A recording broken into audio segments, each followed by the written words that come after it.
واتبعوا أحسن ما أنزل إليكم من ربكم من قبل أن يأتيكم العذاب بغتة وأنتم لا تشعرون. بسم الله الرحمن الرحيم. السلام عليكم ورحمة الله وبركاته.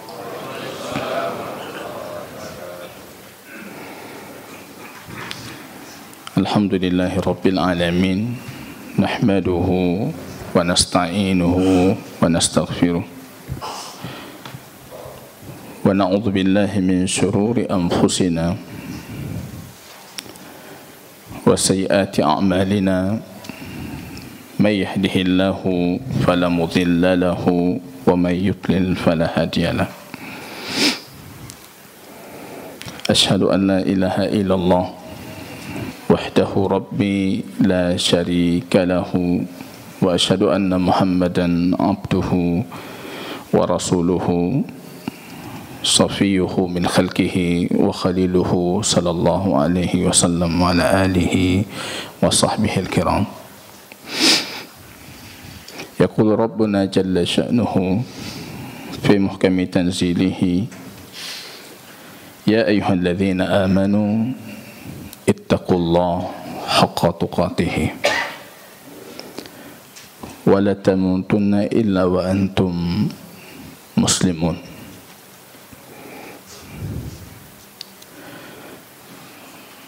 Kaum muslimin rahimani wa rahimakumullah, pujian dan syukur tiada hentinya senantiasa kita panjatkan kehadiran Allah Subhanahu wa ta'ala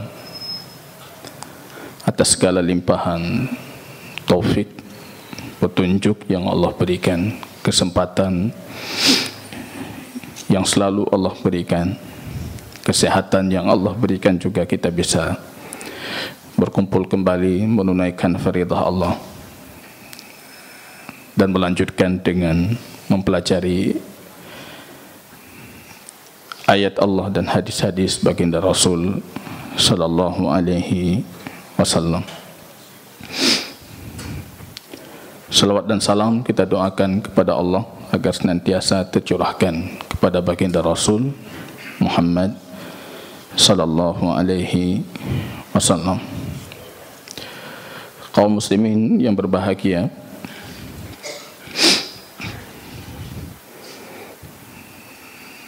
dari ayat yang dibacakan oleh imam tadi di rakaat pertama,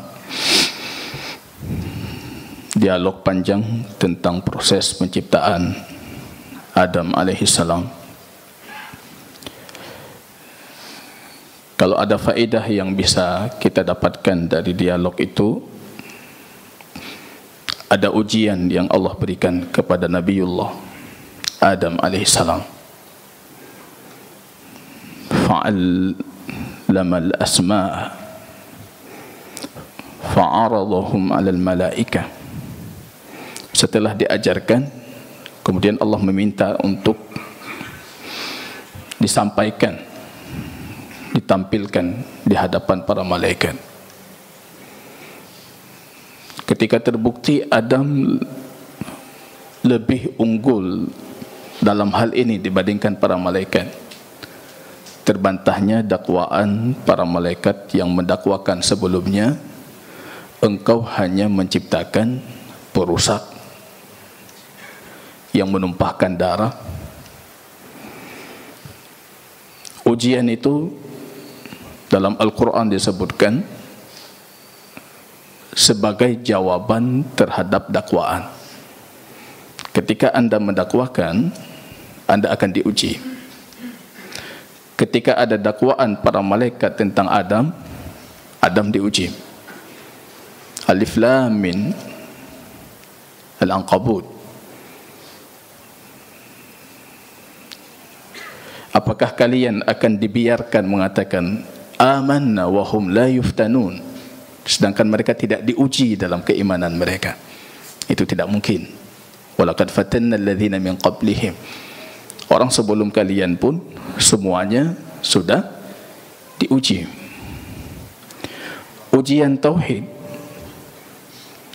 kalau kita merujuk hadis Imam Nasa'i, itu ujian pertama jauh sebelum Allah menciptakan Adam. Dikeluarkan dari Adam alaihissalam benih-benih keturunannya. Adam belum jadi itu. Bainatin wa turab, masih antara air dengan tanah. Keturunannya itu semuanya dikeluarkan. Saya, Anda, semua kita dikeluarkan di situ. Itu yang disebutkan dalam Al-Quran dengan mitsaq, perjanjian abadi antara manusia dengan Tuhannya. Allah bertanya, siapa aku? Ketika itu masih dalam benih, kita semua sepakat mengatakan, anta rabbi, engkau Tuhan, Tuhan kami. Fa akhadna mitsaqahum, kami mengambil perjanjian itu. Tapi kata baginda Rasul, banyak anak Adam ketika dilahirkan di dunia, dia melupakan perjanjiannya dengan Tuhannya. Ini jamaah kaum muslimin rahimani rahimakumullah. Hakikatnya pembelajaran tauhid dan akidah itu bukan mempelajari sesuatu yang baru, tapi mengulangi apa yang dulu sebenarnya jauh sebelum kita diciptakan itu kita sudah tahu itu. Kita sudah ikrar, bahkan kita sudah berjanji membuat komitmen dengan Tuhan kita tentang hal ini. Kajian kita tidak lebih mengingatkan kembali apa yang banyak manusia itu lupa dengan apa yang pernah dia janjikan kepada Tuhannya. Jamaah kaum muslimin rahimani wa rahimakumullah. Pembahasan terakhir kemarin hari kita masih soal al-thalis wa arba'un, pertanyaan ke-43 dari kitab A'lam as-Sunnah al-Mansyurah, hakikat daripada iman kepada Allah. Kita menceritakan di sana deskripsi ringkas tentang apa itu Allah, dengan sifat-sifat keagungannya, Al-Hayyun, Al-Qayyum, Al-Ahadiyah, As-Samadiyah. Itu sifat-sifat yang tidak butuh banyak mendeskripsikan tentang Allah. Dengan 4 sifat ini saja yang disifatkan oleh Syekh Hafidh Al-Hakami, itu sudah cukup menggambarkan Allah itu seperti apa dan Allah itu apa itu. Orang di luar ketika berbicara tentang teologi Allah itu apa, itu butuh berjilid-jilid buku dikarang, diberikan pemahaman Allah itu apa. Padahal itu sebagaimana kita sebutkan tadinya, kita sudah mengenalinya jauh sebelum kita diciptakan. Makanya dari lubuk hati kita paling dalam, fitrah, nanti kita melihat dalil uluhiyah itu salah satunya menyentuh fitrah. Quran ketika ingin menuntut kita mentauhidkan Allah dalam ibadah, itu menyentuh fitrah kita. Karena memang dari sana di dalam kita itu sudah ada itu.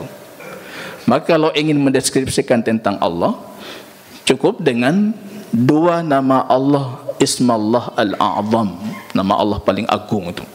Allah Al-Hayyun, Al-Qayyum. Itu 3 nama itu sudah mendeskripsikan Allah itu seperti apa. Suatu ketika baginda Rasul bertanya kepada Aba Munzir, Ubay ibnu Ka'ab. Ubay ibnu Ka'ab ini ahli Qur'annya dari kalangan para sahabat. Ya Aba Munzir, wahai Aba Munzir, ayu ayatin ma'akam minal Qur'an a'atam. Kamu menguasai Al-Quran, banyak ayat yang ada dalam dadamu dari Al-Quran itu, tapi menurutmu ayat apa yang paling agung itu, yang paling hebat? Jadi akidah kita, Quran itu kalam Allah semuanya sama, Semuanya milik Allah, semuanya sifat Allah, keagungannya sama. Tapi keagungan yang dimaksud oleh baginda Rasul dari sisi isinya, dari sisi materinya. Tapi dari sisi statusnya, semua ayat itu derajatnya sama, itu kalam Allah, itu firman Allah. Tapi ketika ditanyakan oleh Rasul, ya Aba Munzir, wahai Ubay, dalam riwayah yang lain langsung namanya, bukan kunyahnya, wahai Ubay, kamu punya banyak Al-Quran di dadamu. Dari Al-Quran itu mana yang paling a'zam, paling unggul, paling utama, paling agung itu? Ubay alim, cuma tidak serta-merta tanya yang menang bagah-bagah aja. Ini Rasulullah. Tapi Ubay mengatakan Allah wa rasuluhu a'lam. Allah dan Rasulnya lebih tahu. Rasul mengulangi lagi, ya Aba Munzir, apa yang lebih ini? Artinya Ubay baru memahami, oh ini cari pendapat itu. Kadangkala baginda Rasul bertanya demikian, tapi maunya akan menjelaskan. Tapi ini memang Rasul lagi menguji itu Aba Munzir, Ubay ibn Ka'ab. Bagaimana pengetahuannya tentang Al-Quran itu? Ayu ayatin ma'aka minal Qur'ani a'zam. Ubay tidak perlu berpikir panjang, beliau mengatakan Allahu la ilaha illa huwal hayyul qayyum la ta'khudhu sinatu wa la naum, sampai akhir ayat kursi. Ditepuk dadanya oleh baginda Rasul itu. Liyahnika ilm ya Aba Munzir, berbahagialah dirimu dengan ilmu yang ada dalam dadamu, wahai Aba Munzir itu. Allah berkahi dirimu dengan ilmu yang ada dalam dadamu. Di dalamnya ada nama Allah yang agung, kata baginda Rasul. Idza su'ila u'ta wa idza du'iya ustijiba. Ada nama Allah yang agung, kalau kalian minta pasti dikabulkan. Kalau kalian minta diberikan, kalau kalian berdoa dikabulkan. Para ulama mencari apa nama Allah yang agung itu. Dalam hadis yang lain dikuatkan nama Allah yang agung itu ada di dalam 3 surah dari Al-Quran. Al-Baqarah ayat kursinya, Ali Imran ayat pertamanya, Alif Lam Mim, Allahu la ilaha illa huwal hayyul qayyum, dan akhir dari surat Taha itu. Makanya disimpulkan oleh para ulama, nama Allah yang agung itu Allah Al-Hayyu, yang punya kehidupan mutlak, Al-Qayyum, yang berdiri sendiri secara mutlak, dan makhluk lainnya semuanya bergantung kepadanya. Kemudian ada yang berselisih nama-nama lainnya. Tapi kalau kita merujuk dengan dalil-dalil, 3 nama ini lebih menjurus dan lebih kuat. Nama Allah yang a'zam itu 3 tadi. Mendeskripsikan tentang Tuhan cukup dengan 3 nama itu. Apa itu Tuhan? Al-Qayyum. Tuhan itu Al-Qayyum. Kalau bahasa orang sebelah itu Qa'imun binafsihi, Al-Qiyamuhu binafsihi, atau ayyakuna qa'iman. Jadi kalau kita sifatkan sampai 40, ayyakuna qa'iman binafsihi, itu qa'iman binafsihi, berdiri sendiri, semua makhluk bergantung kepadanya, tidak ada kebutuhan untuk lainnya. Ini sifat Allah, deskripsi tentang Allah yang harus selalu kita imani. Allah beristiwa di atas arasnya, wal arsyu ba'inun minhu wa huwa mustaghnin anil arsy. Jadi itu akidah kita. Dalam akidah tahawiyah disebutkan wa huwa ba'inun min khalqihi, Allah itu terpisah dari makhluknya, tidak bercampur dengan makhluknya. Ketika Allah beristiwa di atas arsy, wa huwa mustaghnin anhu, Allah tidak butuh itu. Jadi orang sebelah mendakwakan, oh kalian mengatakan Allah butuh tempat duduk. Padahal kita takrir akidah kita, wa huwa mustaghnin anhu, Allah enggak butuh itu. Li'annahu al-qayyumun. Karena Allah itu qayyum yang tidak butuh lainnya. Kalian mengharuskan kami dengan akidah yang kami sendiri tidak meyakini itu. Kami tidak punya pemahaman seperti itu. Allah butuh tempat, Allah butuh ini. Huwal qayyum. Allah butuh arah, Allah butuh itu, kita tidak meyakini demikian. Karena Allah itu bagi kami al-qayyumun. Segalanya itu haknya, segalanya kemampuannya. Sedangkan kita bergantung kepadanya. Maka ketika mendeskripsikan Allah dalam Quran surat Al-Ikhlas, disebutkan di sana, Qul huwallah Allah Al-Ahad As-Samad. Dua itu saja.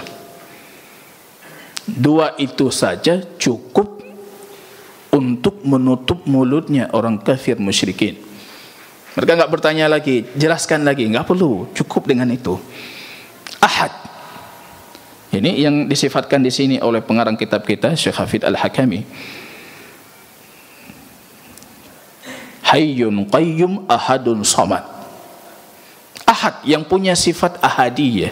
Ahadiyah itu artinya punya sifat keesaan. Esa itu artinya tidak sama dengan makhluknya dalam segala apapun.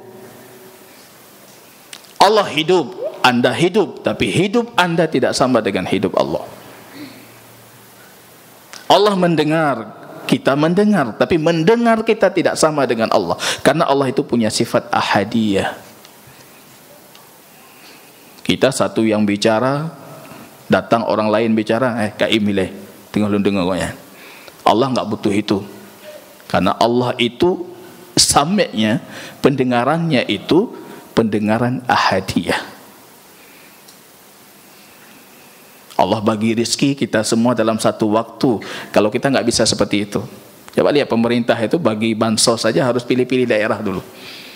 Ini bulan ini kecamatan ini ya, bulan depan kecamatan lain nanti. Nggak bisa sekalian itu. Kalau Allah dalam satu waktu mencabut nyawa dalam satu waktu. Ditanyakan Ibnu Abbas, bagaimana Allah mencabut nyawa makhluknya? Ibnu Abbas mengatakan, seperti Allah kasih rezeki Anda. Selesai jawabannya. Bagaimana Allah cabut nyawa? Ada orang bingung, Allah cabut nyawa itu. Dicabut nyawa si fulan. Bagaimana ini dipilih ini? Sama kata Ibnu Abbas, seperti Allah kasih kalian rezeki. Allah itu hayyun qayyum al-ahad. Jadi jangan kita pikirkan ada kesamaan, tidak ada kesamaan. Sama untuk sifat dzatiyah dengan sifat lainnya. Ya, sifat dzatiyah dengan sifat lainnya sama itu. Ketika kita mengatakan Allah turun, ya turun itu tidak sama, karena turunnya Allah itu turun ahadiyah, tidak sama dengan makhluknya. Kalau zatnya tidak sama, tidak mungkin sifatnya sama. Tidak sama. Jadi kalau Anda berpikir selama ini sifat-sifat yang kita yakini itu, Anda membuat tamsil di pikiran Anda seperti sifat kita, itu sudah salah. Itu sudah salah. Kalau Anda punya tamsil di wajah, di kepala Anda itu berpikir, oh ada mirip dengan, itu sudah salah. Karena Allah itu ahadiyah. Maka lebih baiknya jangan dipikirkan. Allah itu punya sifat ahadiyah. Ini menceritakan tentang deskripsi ringkas Syekh Hafidz Al-Hakami tentang makna beriman kepada Allah. Di penghujungnya beliau mengatakan, tasdiq jazim min samimil qalbi biwujudillah wa tauhidihi bi uluhiyatihi au ilahiyatihi wa rububiyatihi wa asma'ihi wa sifatihi. Mentauhidkan Allah dalam rububiyahnya, mengesahkan Allah dalam uluhiyahnya, mengesahkan Allah dalam asma dan sifatnya. Orang orang di luar tidak mau mendengarkan ini. Kalau dia dengarkan ini, dia tidak bingung tentang apa yang kita sering menyebutkan. Tauhid rububiyah, tauhid uluhiyah, tauhid asma dan sifat. Dengar itu. Hana yang lagi Nasrani itu. Trinitas. Dari mana kesamaannya? Kita tidak perlu cari perbedaan. Samanya di mana dulu? Coba dengarkan dulu. Ibnu Taimiyah mengatakan, kenapa Aba Munzir, Ubay ibnu Ka'ab mengatakan ayat kursi itu paling agung? Karena di sana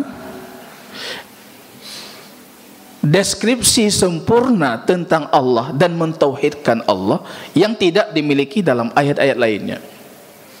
Rububiyah ada di situ, uluhiyah ada di situ, asma dan sifat berulang-ulang kali di situ. Makanya ketika ada rincian, pembagian, terbagi 3, terbagi sekian, para ulama Ahlus Sunnah yang perlu kita ketahui, membagi tauhid itu dengan berbagai macam bentuk. Ada yang bagi 2, yang bagi 2 pun beda-beda lafadznya. Ada yang bagi 3, yang bagi 3 pun beda-beda lafadznya. Kalau kita tauhid rububiyah di sini, uluhiyah, asma dan sifat. Di kitab lain nanti tauhid rububiyah, tauhid ibadah, tauhid asma dan sifat. Di kitab lain nanti dibagi 2, tauhid qasad, tauhid ilmi, tauhid khabari, tauhid qauli, tauhid amali. Ada tauhid amal, ada tauhid ilmu, ada tauhid amal. Ada tauhid khabar yang bentuknya khabar cuma ilmu untuk kita, asma Allah, rububiyah Allah. Ada tauhid bentuknya irada, yaitu amal ibadah kita, ataupun dinamakan dengan tauhid ibadah. Ini menunjukkan apa? Sebenarnya rincian ini pentingnya bukan di rinciannya, tapi di hakikatnya. Apa hakikatnya? Itu yang penting. Karena orang merinci itu pasti ada tujuan dan hakikat tersendiri. Maka pada pertemuan yang lalu saya mengatakan rincian itu tujuannya 2. Kalau bukan tujuannya tafsil, merincikan supaya lebih jelas, tujuannya tadlil, ingin menyesatkan. Sekarang semua dirinci, Pak. Oh, ini terbagi 2. Ya. Apa hukum ini? Apa hukum maulid? Oh, maulid itu ada 2 jenis ya. Ada maulid makan, ada maulid zikir. Itu kata salah satu ustaz. Jadi apa hukum maulid? Saya tanya. Maulid itu 2 jenis. Maulid makan, maulid zikir. Kita bedakan. Maulid makan itu hukumnya berbeda. Nah, itu pembagian dari mana itu? Kapan mulai Anda bagi itu? Dulu dibagi itu. Ya. Dibagi, ada hakikah, ada majaz. Yang bagi itu siapa? Ma'mar ibn al-Musanna. Dia apa akidahnya? Akidahnya Mu'tazilah. Tujuan dibagi itu apa? Supaya kita terkecoh. Nanti ketika berjumpa dengan sifat Allah, berjumpa dengan nama Allah, dia dengan gampangnya mengatakan itu majaz, bukan hakikat itu. Allah turun, majaz itu. Allah istiwa di atas arsy, itu majaz. Majaz itu bentuk dari bentuk pentakwilan di zaman dulu. Maka Imam Ibnu Qayyim mengatakan itu taghut at-taghut al-akbar. Taghut yang paling besar itulah takwil di zaman itu. Taghut paling besar yang merusak agama, merusak akidah. Pembagian itu bisa jadi diinginkan dari pembagian itu tadlil, supaya kita sesat, supaya kita bingung. Tapi ada para ulama yang membagi tujuannya tafsil supaya lebih gampang kita pahami. Semua dari pembagian itu, kalau ingin menghukum pembagian, maka kemarin kita mengatakan kita punya kaidah itu la musyahata fil istilah. Istilah itu enggak perlu diperdebatkan, tapi yang perlu diperdebatkan hakikatnya. Orang sebelah enggak mau bertanya sama kita. Coba kalau Anda bertanya, rububiyah itu apa? Rububiyah itu kita esakan Allah terhadap tindakan Allah. Pencipta siapa? Allah. Pemberi rezeki siapa? Allah. Yang mengatur alam siapa? Allah. Yang menguasai semuanya siapa? Allah. Mengesakan Allah terhadap tindakan Allah. Kira-kira kalau kita bertanya kepada orang lain yang tidak membagi tauhid 3 ini, setuju tidak dia dengan rububiyah? Setuju, pasti setuju. Oh, itu rububiyah. Iya, itu rububiyah. Rububiyah itu tindakan Allah kita esahkan. Uluhiyah itu apa? Uluhiyah tindakan kita terhadap Allah kita esahkan. Tindakan kita apa? Ibadah. Ibadah saya kepada Allah harus murni untuk Allah. Kita esahkan Allah dalam ibadah. Anda setuju tidak? Setuju pasti. Pasti setuju itu. Mereka tidak setujunya dengan rububiyah uluhiyahnya saja, tapi hakikatnya setuju. Tidak mungkin dia ingkari, oh enggak mau kami harus kita syirik Allah. Enggak mungkin. Pasti mereka setuju. Allah itu harus kita esahkan. Cuma karena sudah lebih terdahulu alergi dengan nama itu rububiyah, uluhiyah, mereka lari dari itu. Padahalnya kita semua punya kaidah yang kita meyakini sama. Kita dengan mereka juga meyakini sama. La musyahata fil istilah. Ulama Syafi'iyah itu selalu mengulangi dalam kitab-kitab Syafi'iyah, la musyahata fil. Tidak ada masalah dengan istilah. Karena yang paling penting itu hakikat. Anda hari ini pergi ke pasar Nebilong Saboh, ini nejuk peng. Padahal tadi B itu kasih, tapi Anda bayar. Artinya hakikatnya itu jual beli. Walaupun istilah Anda gunakan kasih. Apa batal jual belinya? Kita semua sepakat sah. Jarang kita itu yang pergi ke toko bertransaksi jual beli dengan lafaz akad jual beli. Jarang sekali itu. Nyokelong tapo. Ini untuk saya satu. Padim. Padahal kalau untuk saya enggak usah tanya padim itu. 5.000. Artinya itu jual beli hakikatnya. Maka yang paling penting al-ibrah bil maqasid wal ma'ani la bil alfat wal mabani. Yang jadi tolak ukurnya dalam kaidah fiqhiyah itu maksud dan maknanya. Tapi lafaz dan bentuk kalimatnya itu tidak penting. Nah, itu penjabarannya ada kalanya penting, ada kalanya tidak penting, tapi itu kaidah secara umumnya. Kadang kala kita minta diberikan, tapi hakikatnya kita sedang minta dijual. Kadang kala kita minta pinjam, tapi menggunakan lafaz hibah. Jadi minta pinjam, lafaz hibah. Hakikatnya ya pinjamlah, bukan hibah. Jangan tiba-tiba, kan kemarin saya mengatakan itu lafaz yang saya gunakan itu lafaz hibah, artinya ini saya milik saya, bukan yang saya pahami itu pinjam, karena uruf kita mengatakan demikian. Jadi yang penting itu hakikatnya. Sebenarnya pembagian tauhid ini saya rasa tidak ada kaum muslimin yang harus mempermasalahkan kalau dia tahu hakikatnya itu apa. Ketika mereka mempersalahkan, itu artinya Anda tidak mau tahu itu hakikat yang sedang kita bagi itu apa. Asma dan sifatnya Allah, kita tauhidkan Allah dalam asma dan sifat. Ada masalah dengan mereka? Enggak ada masalah. Enggak ada masalah. Kecuali di rinciannya. Bismillahirrahmanirrahim. Allah itu uluhiyah, dari kata Allah. Rabbul alamin, Rabb itu dari kata rububiyah. Maliki yaumiddin itu tauhid rububiyah. Allah itu penguasa. Kalau al-malik itu tauhid asma dan sifat. Iyyaka na'budu, hanya engkau yang kami sembah, itu uluhiyah. Kita mengesahkan Allah dalam ibadah kita. Ihdinas siratal mustaqim itu rububiyah. Karena bentuk doa kita kepada Allah, kita sedang berububiyah kepada Allah dengan doa. Dan itu uluhiyah. Karena doa itu ibadah. Allah yang kita tuju rububiyah. Doa kita beribadah kepada Allah uluhiyah. Jadi kalau dikatakan ini pembagian tauhid itu bid'ah, muncul abad ke-7. Secara sejarah sudah salah. Abad ke-3 para ulama sudah membagi. Ibnu Jarir at-Tabari, Abad keempat Ibnu Mandah juga membagi demikian. Abad ketujuh Ibnu Taimiyah cuma menguatkan, bukan datang dengan sesuatu yang baru. Tapi hakikatnya Al-Quran, semua isi Al-Quran itu dalil untuk pembagian 3 tauhid ini.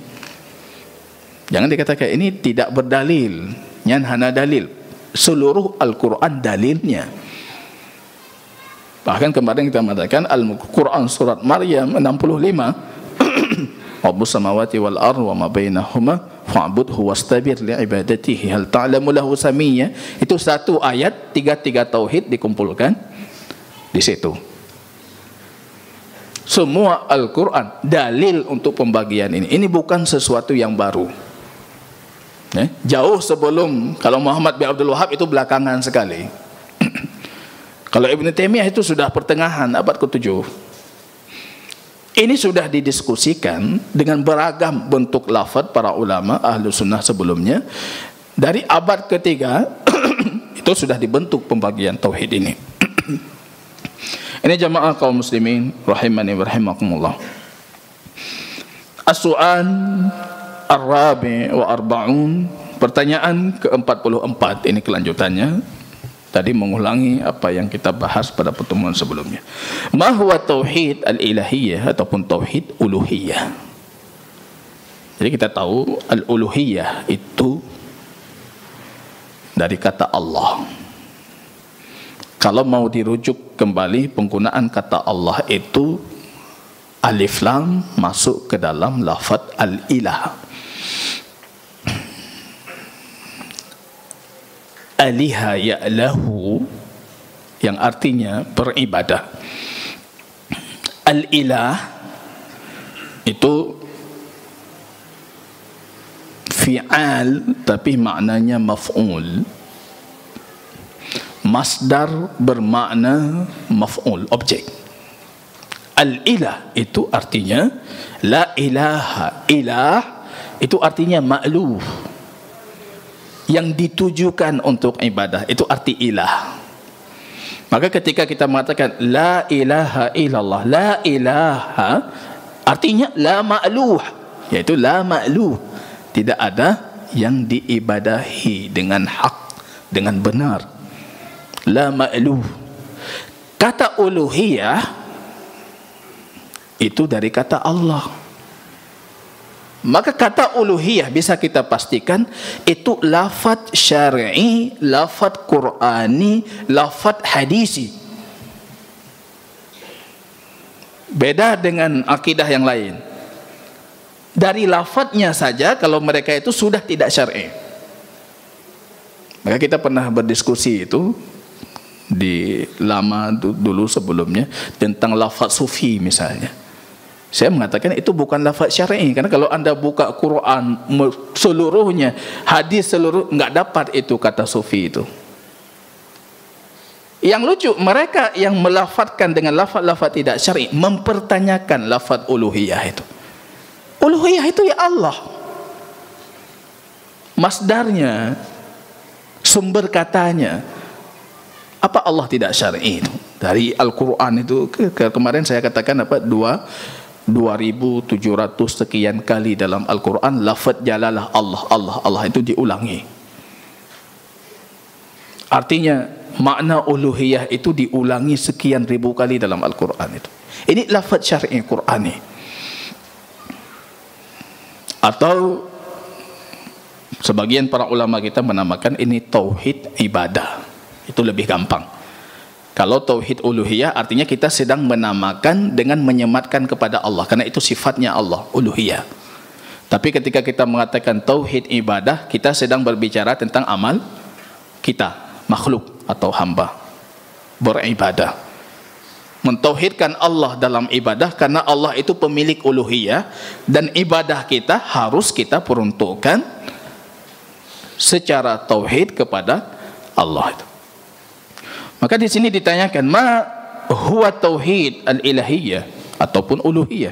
Apa itu tauhid uluhiyah? Al-jawab huwa ifradullah azza wa jalla bi jami' anwa'il ibadah al-zahirati wal batinati qawlan wa amalan wa nafyi al-ibadah an kulli ma siwa Allah ta'ala kainan man kana. Saya rasa tidak ada muslim yang akan mempermasalahkan definisi tauhid uluhiyah ini.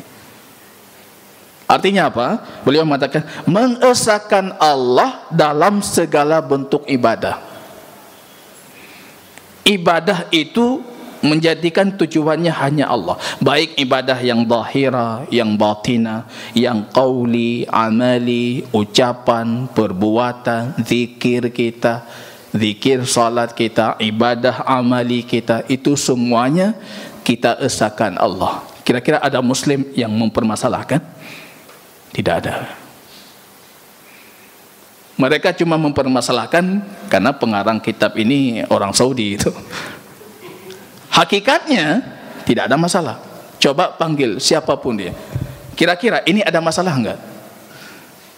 Pasti tidak ada masalah. Apa masalahnya? Kita mengesahkan Allah dalam semua bentuk ibadah kita. Ibadah sudah kita definisikan sebelumnya itu. Saya tidak tahu lagi soal keberapa itu. Definisi ibadah. Ibadah itu ringkasnya semua yang Allah cintai, semua yang Allah ridhai, baik perbuatan yang nampak, yang tidak nampak, ucapan yang nampak atau yang tidak nampak, zahir wal batin. Yang penting Allah suka, Allah cinta, itu ibadah. Ibadah. Jadi ibadah objek aktivitasnya itu ibadah. Kalau kegiatan kita beribadah, itu namanya ta'abbud. Kita sedang beribadah, kita sedang berta'abbud. Ibadah kita salat tadi itu ibadah. Kegiatan kita salat dan ibadah-ibadah lainnya kita ta'abbud. Kalau kata ibadah itu dan ta'abbud itu dari kata khudu' wa dzalil, merendahkan diri. Jadi tidak boleh meninggikan diri, merendahkan diri, patuh sepatuh-patuhnya dengan kesempurnaan mahabbah, itu ibadah. Itu ta'abbud, yaitu tunduk maksimal ditambah dengan cinta maksimal, itu ta'abbud. Itu dua rukun untuk ta'abbud. Kalau tidak, kita tidak dinamakan ta'abbud. Ada kala kita salat, tapi kita salat tadi itu bukan betul-betul dalam kondisi tunduk patuh dan bukan betul-betul dalam kondisi mencintai. Maka kita tidak ada nilai ta'abbud itu. Cuma nilai yang kita dapatkan menyelesaikan kewajiban. Tapi nilai ta'abbud tidak terpenuhi dalam ibadah kita. Maka jamaah kaum muslimin rahimani wa rahimakumullah, ifradullah azza wa jalla bi jami' anwa'il ibadah adh-dhahira wal batinah qawlan wa amalan wa nafyil ibadah an kulli ma siwallah, menafikan semua ibadah untuk selain Allah. Apa mungkin muslim mempermasalahkan ini? Saya rasa tidak mungkin. Semua ibadah harus kepada Allah. Setuju tidak muslim? Pasti setuju. Kama qala ta'ala, sebagaimana Allah berfirman, ini dalil-dalil untuk tauhid uluhiyah. Wa qadha rabbuka alla ta'budu illa iyyah. Lanjutannya wabil walidaini ihsana, Al-Isra 23. Wa qadha, Allah sudah menetapkan, al-qadha, sudah menghukumi. Qadha itu seperti makna kata, sudah memutuskan, artinya masalahnya sudah selesai. Ini keputusan Allah.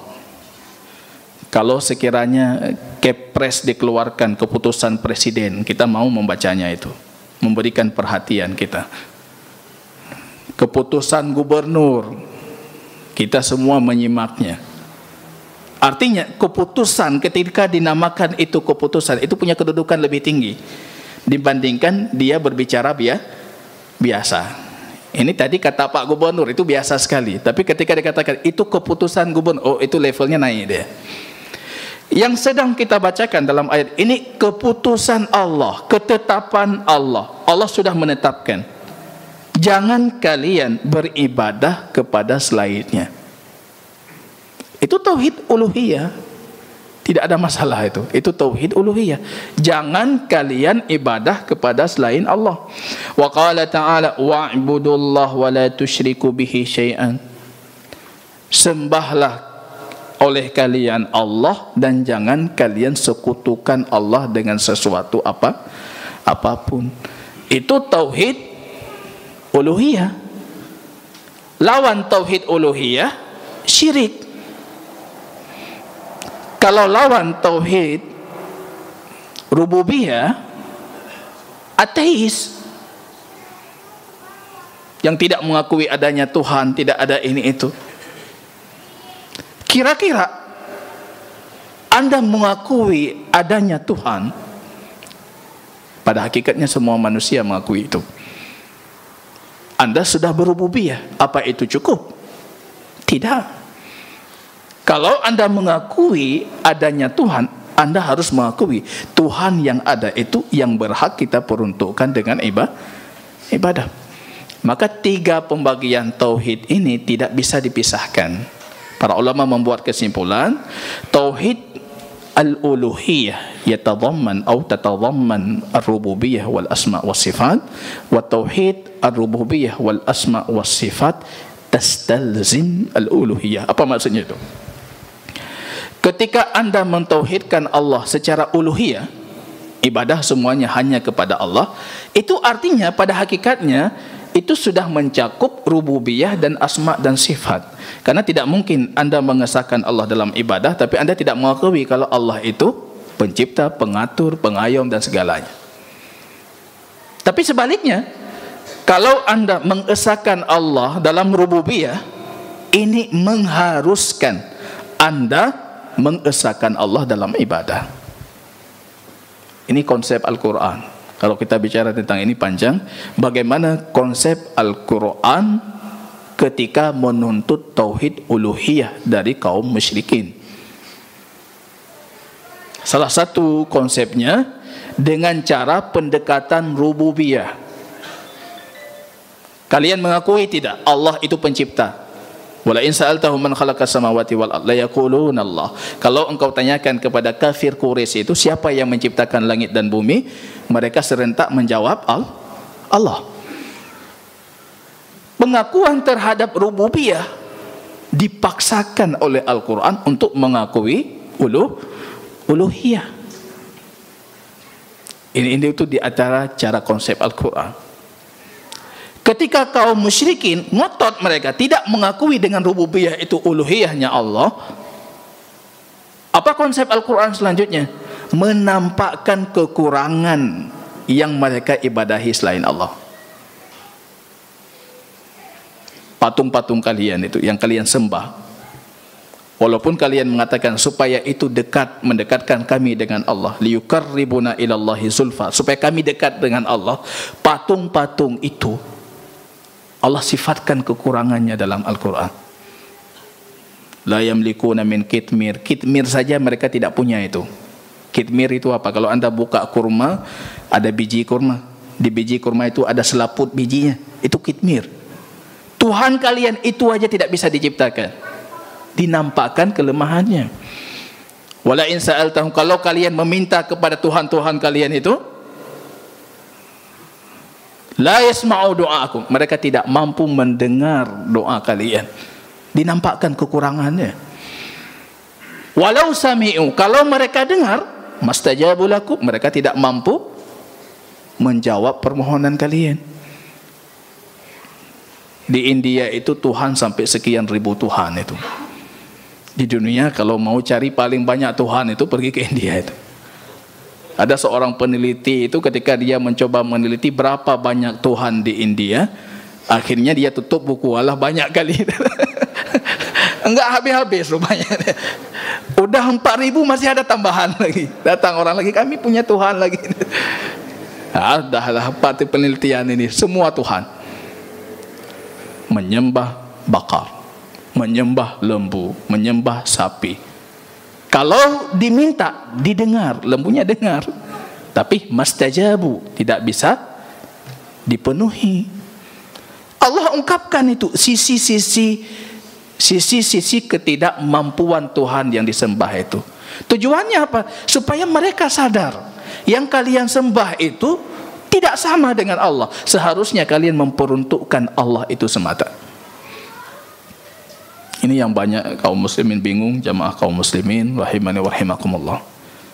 Umat terdahulu itu bukan tidak menyembah Allah. Itu yang harus kita akui itu. Jangan anda pikir kaum musyrikin dan jahiliyah itu tidak menyembah Allah. Tidak ada. Mereka menyembah Allah. Nama Abdullah di zaman jahiliyah itu banyak itu. Abdullah, Abdun ini, hamba, itu banyak. Mereka menyembah Allah.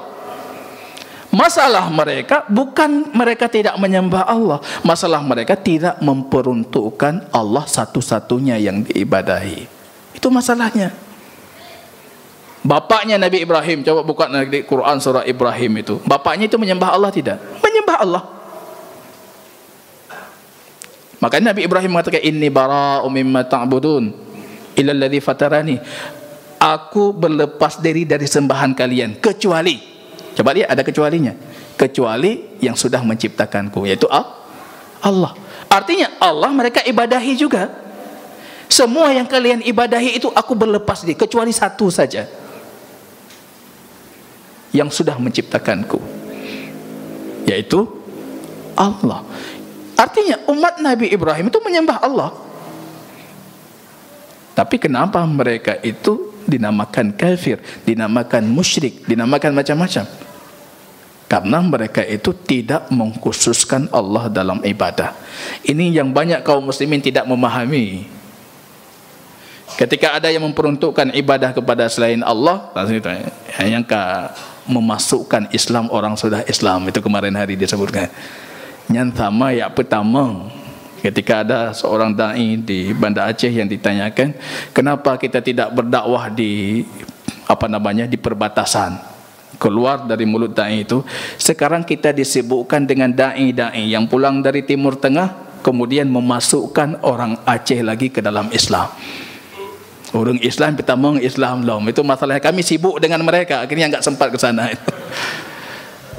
Itu yang kita bingung ini. Masalah orang musyrik bukan mereka tidak menyembah Allah, tapi masalah mereka itu tidak mau mengesahkan Allah dalam ibadah. Ketika ditanyakan apa patung-patung itu, mereka mengatakan liyuqarribuna ilallahi zulfa, supaya itu mendekatkan kami dengan Allah. Kami cukup kotor, tidak mungkin kami dekat dengan Allah. Yang dekat dengan Allah ya orang-orang saleh itulah. Itu masalah mereka. Kalau kita katakan ini masalah mereka dan masalah kita, banyak orang yang marah. Kita dianggap jahiliyah itu. Padahal kenyataannya demikian. Kenyataannya demikian. Ini jamaah kaum muslimin rahimani wa rahimakumullah. Wa'budullah wa la tusyriku bihi syai'an. Wa qala ta'ala innani anallah la ilaha illa ana fa'budni wa aqimis salata li dzikri. Akulah Allah, maka sembahlah aku dan tegakkan salat untuk mengingatku. Rasul diutus untuk tauhid uluhiyah. Kitab diturunkan untuk tauhid uluhiyah.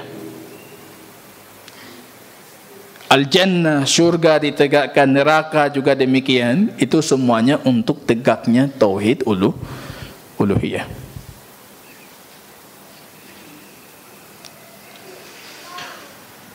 Tidak ada nabi yang kami utus, ya, dalam satu ayat itu, kecuali mereka mengatakan u'budullah. Berulang kali itu Nuh berkata kepada kami u'budullah wa la tusyriku bihi, jangan kalian syirikkan Allah. Hud mengatakan demikian, Yaqub mengatakan madza ta'buduna min ba'di, qalu na'budu ilahaka wa ilaha abaika. Semua nabi-nabi itu dalam Al-Quran diutus untuk menegakkan tauhid uluhiyah. Menarik itu kata Imam Al-Musyahid Syekh Muhammad Ibn Ismail As-San'ani, Imam As-San'ani, punya kitab Tadhhirul I'tiqad. Tadhhirul I'tiqad, mensucikan akidah ataupun memurnikan akidah. Walaupun beliau di zaman hidupnya memang ada masalah-masalah yang terjadi antara beliau dengan ulama-ulama Najd, ulama-ulama Saudi di zamannya. Tapi beliau punya pergerakan dakwah tauhid tersendiri di negeri Yaman di zaman tersebut ya. Maka ketika terjadi banyak khilaf antara Syekh As-San'ani, Al-Imam As-San'ani dengan ulama-ulama Najd dari keturunannya Syekh Muhammad bin Abdul Wahab, mereka sepakat mengatakan biarkan Syekh San'ani dengan dakwah tauhid beliau ya, karena lawan beliau di Yaman lebih dahsyat dibandingkan kita di Najd itu. Jangan kita sibukkan dengan khilaf antara kita dengan beliau, akhirnya beliau terganggu dakwahnya di Yaman itu. Itu hikmahnya para ulama-ulama terdahulu itu. Dalam kitab Tadhhirul I'tiqad beliau mengatakan, jangan kalian pikirkan Nabi itu diutus supaya kalian tahu siapa pencipta kalian, siapa Al-Khaliq, Al-Khallaq, pencipta siapa. Tapi kata beliau, Nabi diutus bukan untuk itu, karena sebelum Nabi diutus semua orang meyakini itu. Pencipta Allah itu sebelum Nabi diutus orang tahu itu, karena peninggalan dari syariat sebelumnya. Tapi Nabi itu diutus hanya untuk umat ini memperuntukkan Allah, mengesahkan Allah dalam ibadah. Jadi tujuan Nabi diutus itu bukan supaya kita kenal Tuhan kita itu siapa, tapi tujuan Nabi diutus supaya kita tahu ibadah itu tidak boleh kita peruntukkan melainkan hanya untuk Allah semata. Wa ghairu dzalika minal ayati wa hadza qad wafat bihi syahada an la ilaha illallah, dan banyak sekali ayat, memang banyak sekali. Karena memang orientasi Al-Quran itu tauhid uluhiyah. Tauhid uluhiyah. Dia banyak sekali. Wahada qad waffat. Kalau anda sudah menunaikan tauhid uluhiyah ini dengan sebenar-benarnya, maka anda itu sudah menunaikan kesaksian anda terhadap la ilaha illallah. Itu sebenarnya konsekuensi la ilaha illallah. Itu kenapa dulu orang musyrik kalau dibilang la ilaha illallah fahum mustakbirun, mereka sombong dan tidak mau. Mereka tahu konsekuensinya. Tapi ketika ditanyakan wala in sa'altahum man khalaqas samawati wal ard, kalau ditanyakan kepada mereka siapa yang menciptakan langit dan bumi, serentak mereka menjawab Allah. Wa idza qila lahum la ilaha illallah, kalau dikatakan kepada mereka katakan la ilaha illallah, tidak mau, fahum mustakbirun, mereka sombong. Apa bedanya itu? Kalau rububiyah mereka tidak ada masalah. Yang pencipta siapa? Allah. Pemberi rezeki siapa? Allah. Cuma masalahnya memperuntukkan Allah dalam ibadah, itu yang mereka tidak mau itu. Mengesahkan Allah dalam ibadah, jangan yang lain, cuma Allah, itu mereka yang tidak mau. Permusuhan Nabi dengan umatnya karena tauhid uluhiyah. Ancaman terhadap Nabi, Nabi disakiti, Nabi dihina, Nabi macam-macam, itu semuanya karena tauhid ini. Kalau cuma dakwah Nabi itu tauhid rububiyah, maka Nabi tidak ada masalah dengan kaumnya. Mereka ikrar itu, mereka sepakat dengan tauhid itu, cuma masalahnya di sini. Ini jamaah kaum muslimin rahimani wa rahimakumullah, ini sudah hampir jam 7 ya. Untuk pembahasan selanjutnya kita memahami lawan dari uluhiyah ini. Lawan dari uluhiyah itu asyirk. Ma huwa syirik? Apa itu syirik? Ya, apa itu syirik? Jenis-jenis syirik, macam-macam bentuk kesyirikan ya. Yang paling penting dulu kita sudah memahami bagaimana kita mengesahkan Allah dalam ibadah kita. Tapi yang dituntut dari kita sekarang aksinya. Jangan teori, aksinya. Jadi tidak memperuntukkan ibadah kita kecuali hanya kepada Allah semata. Ya, supaya tauhid ini lebih jelas,